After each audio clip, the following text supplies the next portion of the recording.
His love language is acts of service. Right. So I know that, Mine taking too. his clothes off. Right. Wait, Yeah. His socks out. Wait. Matters to him. Acts of But service, no, gentlemen. it does. You do have to know that. But I would say it makes sense. But like I'll put exactly. You put on. Wait a minute. I'll use Sean and I as an example.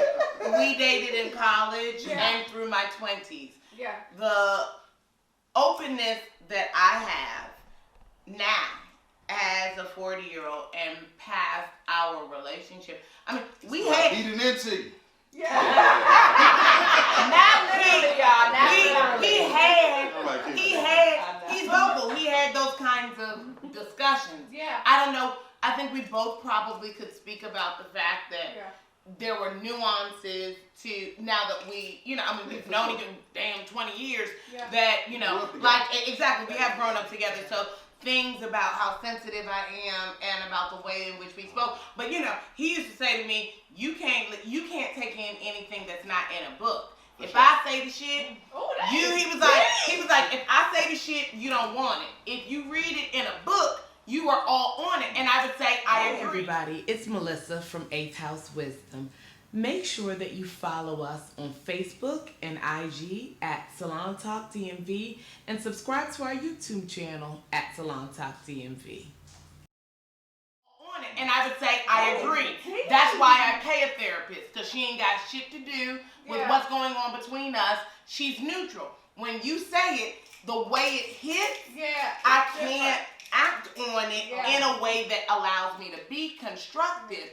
But when she says it and she has no dog in the fight, and she's able to echo what you're saying, then I'm able to better take it in.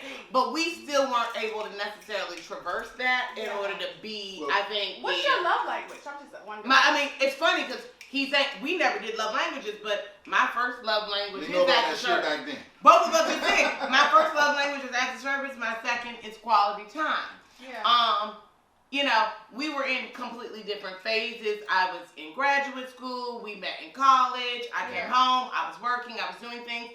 And, I learned from people like, John Gray from Men Are From Mars and Women From Venus, and Alison Armstrong, who does Keys to the Kingdom and Queen, and the Queen's Code, that I spent a lot of time in masculine mode because I was in achievement mode. I was in get my master's, get this paper, move ahead, in that mind, because we were in a relationship for the betterment of us both, but I was so committed to that. Like, I had how do I flip back into my femininity routine when I came home? So we would have difficulties over, I was still a nigga when I came home, and he was like, what the fuck is you doing? And I'm like, don't say anything to me, because if you say something to me, I'm shut down and you don't get anything out of me. In my perspective about the exact same, and this is why it's important, everybody to communicate. Whether you think it's going to hurt the person's feelings or not, fuck that shit. Say what you got to say, what you really think. Right. Because my perspective of the same events, were that I was already shifting. Because I'm an alpha male. I was already shifting. She was in graduate school, right? She didn't drive. I picked her up and I dropped her off to every class.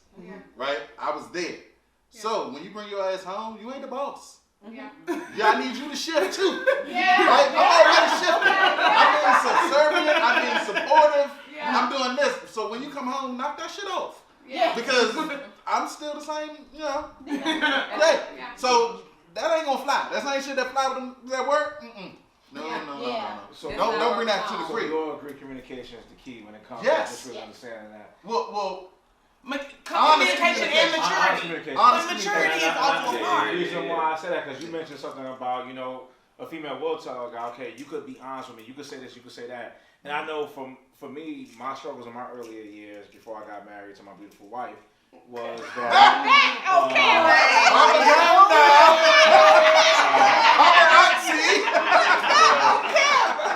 My My struggles was I would come across women that would tell me that, but I would be afraid because I would think that was a trap. Hold up, Malik said trap. I would be afraid. I would come across women that would say, okay, you can be honest, you can tell me this, you can tell me that. And in my head, I'm like, oh, this man was trying to get me trapped. Like, she's trying to see if I'm going to say this, and then it's going to be something different. You know, so I would say what they want to hear, but that's not really the reality. And it will always backfire. And it took me years to really go through my trial and error, what I would call it, for me to really understand, okay, there's nothing wrong with having a trophy wife. You know, I want this particular person, but I also want this person to have, you know, the embodiment of everything. Because I would date a woman because she looks good, but her inside, her outer look good. Right. That only takes you so far, right? It only takes you but so far because the inner was ugly. And I was like, damn, I can't deal with this no more. Yeah. Right. You know, shallow. All of what everybody is saying is also talking about a level of maturity that you basically finally hit. You know, we in our 20s, we like, fuck this shit. Like, if you look good, whatever you get a chance. For most of us in our 20s, that's when we are just like trying. We honestly are all learning ourselves in our 20s. Yeah, absolutely. Your 20s are for fucking up. And having fun. I think you was going to say fucking. This is Benita Lachey at Salon Talk DMV. Follow us on IG and Facebook at Salon Talk DMV and subscribe to our YouTube channel, Salon Talk DMV, to see full episodes of our tapes.